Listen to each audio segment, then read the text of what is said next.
Never was an early riser, used to be an up all-nighter. Never saw the morning light quite like I do now. Never said no to a party, never started saving money. But everything is different since you've been around. It's the way you're smiling at me, it's in the way you hold my hand. It's the way I've watched you change me from a boy into a man. It's a million things about you, and I don't know what it is, but I have never known a love like this.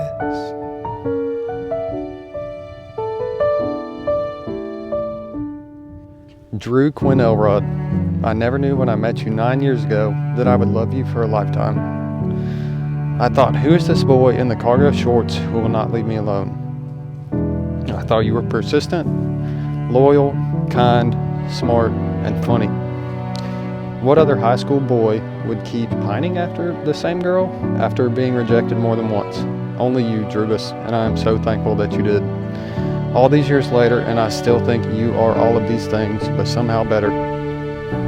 I am so very thankful that you are the man that gets to love me for the rest of our days. I promise to be the best version of myself for you and seek him first so I may love you the way you deserve to be loved. I promise to stand by you, listen to you, support you, appreciate you, challenge you, and love you unconditionally today and always. Here's to a lifetime with my very favorite person, my home, my comfort, my joy, my best friend, and my soon-to-be husband. I will see you soon. Love always, Alexis Lee Elrod. Lexi, here we are after almost 8 years. I'm so ready to spend the rest of my life with you. I love you and I promise to love you for the rest of my life.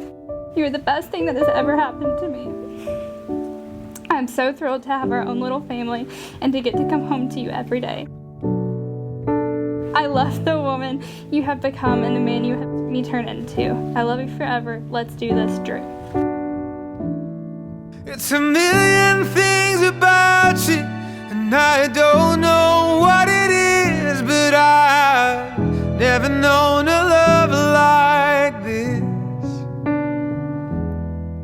I've never known a love like this.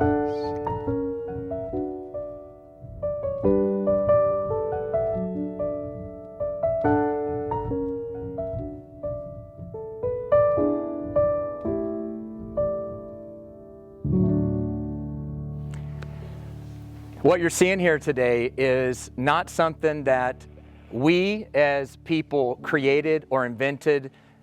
Marriages are not man's idea, but God's idea. And we're celebrating today the marriage, the coming together as one flesh, Drew and Lexi, as one, as husband and wife.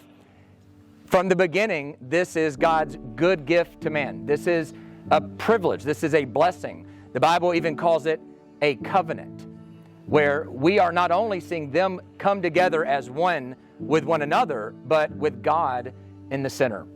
This originates from the book of Genesis. We see the very first wedding ever take place in Genesis chapter 2. It says that God looks and sees that it's not good that the man should be alone, and decides that he's going to make for the man a helper that's fit for him. So what did he do? He didn't make for him a best friend. He didn't give him another dude in the garden. He actually gave him a job. And the job was he had to name every living creature that was in the garden. And as a result of naming every living creature, Adam comes to an awareness of something he did not know before, which is he is alone. There is not another creature that is like him. He named every creature and comes to the conclusion that there's nothing that's a suitable equal to him. And so it says that the Lord God took and made Adam to be asleep and took from his place the rib, and from the rib created the woman and brought her to the man. What you just witnessed with Jerry walking Lexi down the aisle is a reenactment of Genesis 2, where he sees her for the first time. And maybe like Drew, teary-eyed, sees something that God has given specifically to bless him. It's a beautiful picture, and in fact, after it happens, Moses writes, "This is why a man will leave his father and mother and will cling to his wife, and the two become one flesh." In other words, this is why we keep doing this. This is God's idea. It's a gift. And the question that we are seeking to answer is, why did God do this? What's the purpose of this? God could have done it any way he wanted. Why one man and one woman in a marriage commitment forever? Well, the answer to that is actually found in Ephesians chapter 5. When Paul is talking about the roles of husbands and wives to one another, he compares their relationship to Christ and the church. He says husbands are to love their wives as Christ loved the church, and wives are to submit to and follow their husbands as the church does so to Christ. The parallel is that what we see in a husband and wife is showing us something about Jesus and his love for his bride. In fact, Paul says, this mystery is profound, but I'm telling you that the man and woman becoming husband and wife is a picture of Christ and the church. And you might ask yourself, like, well, in what way is Drew and Lexi becoming a husband and a wife today a picture of Christ and the church? Well, they're about to make commitments to each other till death do us part. They're about to say, I'm yours and you're mine forever. Why is that? Because that's how much Christ has loved his bride. He's made an unending commitment to the bride. He says, I will never leave you or forsake you. Why is it that they're going to sacrifice their own lives for the good of each other from this point on? Why are they going to enter into this sacrificial relationship where Drew is no longer just thinking about himself and Lexi's no longer just thinking about herself? Why are they going to commit to one another sacrificially? Because Christ sacrificed and laid down his life for us. We, when we follow Christ, lay down our lives and follow him. This is a picture that points beyond themselves. They're going to love each other unconditionally. Unconditionally means not always deserving it, not always being owed that. Lexi's going to love Drew on days even when Drew doesn't deserve to be loved. And vice versa, even though the first will probably be far greater than the second. I know from experience. But what is that a picture of? It's a picture of the unconditional love of Christ for his bride.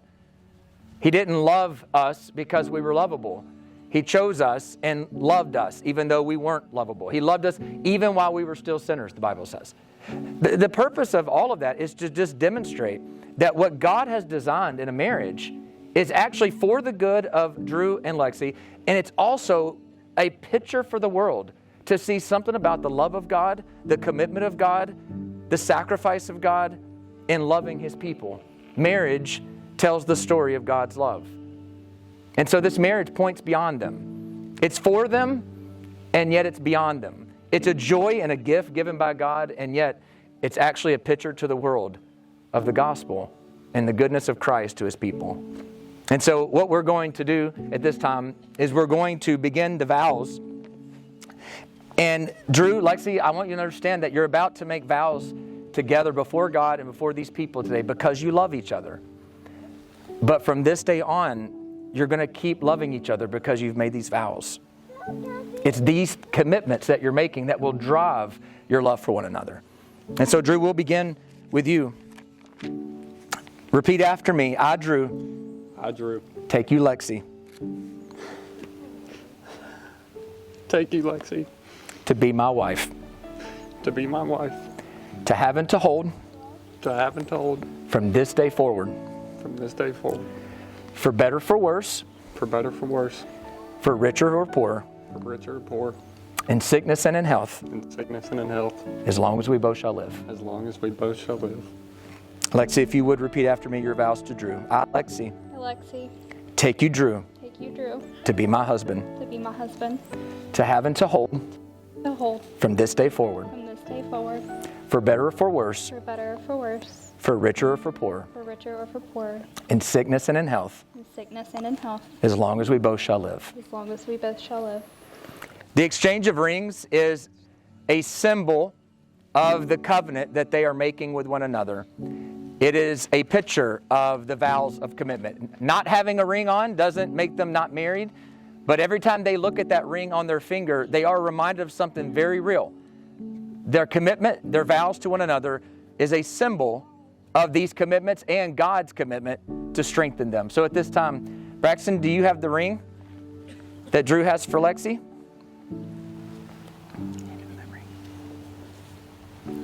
Thank you. Drew, if you would place this ring on Lexi's hand. Drew, with this ring, do you commit all your love to Lexi and receive her as God's gift to you? And do you recognize that it represents your covenant, that by only God's grace you can keep? I do. At this time, Lexi, we're going to get the ring that you have for Drew. Thank you, sir. Lexi, as you place that on his ring finger, do you commit all your love to Drew and receive him as God's gift to you, recognizing that that ring symbolizes your covenant and the grace that God alone can give you to keep it? I do.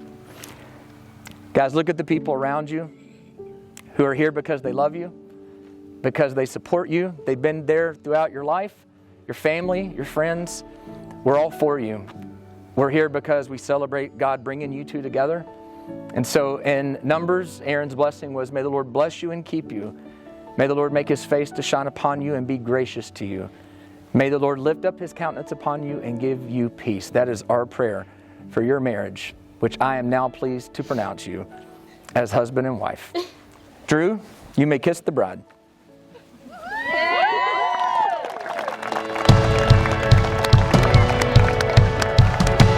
Ladies and gentlemen, welcome with me for the first time, Mr. and Mrs. Elrod.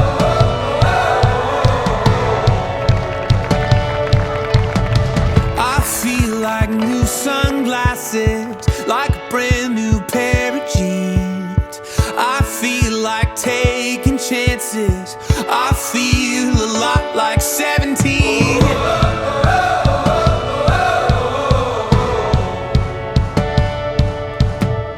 I feel like windows roll down new city streets and cabs.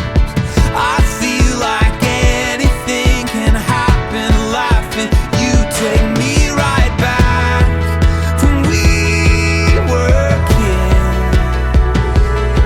Never thought I'd feel like this. Like when I close my eyes and don't even care if anyone sees me dancing. Like I can fly and I don't even think of touching the ground. Like a heartbeat skip, like an open page, like a one-way trip on an aeroplane. It's the way that I feel when I'm with you. Brand new.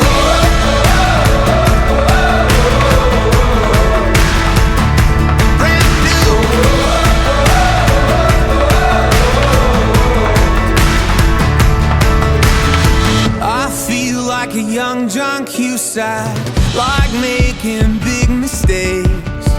I feel like for the first time in a long time, I am not afraid.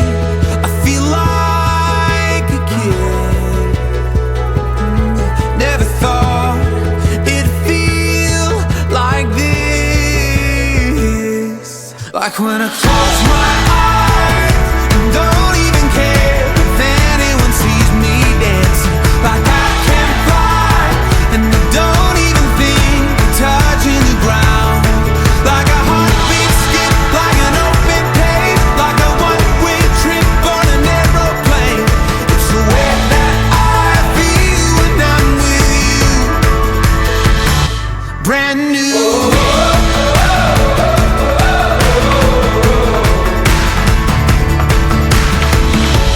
Time will always try to make us. Time will always try to make us. You remind me what I used to know.